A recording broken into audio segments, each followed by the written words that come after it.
Hi అండి, నమస్తే. Welcome to Geetha's recipes అండి. సింపుల్గా ఎగ్ కర్రీ చేసి చూపిస్తానండి. స్పైసీ కూడా ఉంటుంది.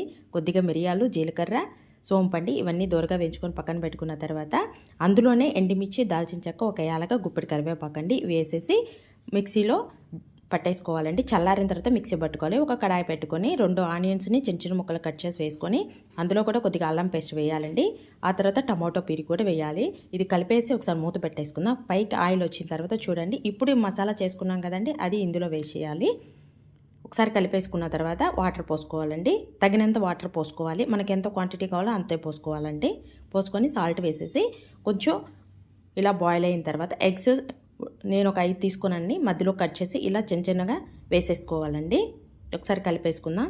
కలిపేసి అంతే ఒక 2 మినిట్స్ ఉంచేస్తే సరిపోతుందండి. చూడండి, చిక్కబడిపోయింది. ఆ తర్వాత కొత్తిమీర, మీకు ఇంకా స్పైసీ కావాలంటే ఇందులోనే ఒక పచ్చిమిర్చి కూడా వేసుకోవచ్చు. రెడీ అయిపోయింది. మీకు నచ్చితే లైక్ చేయండి.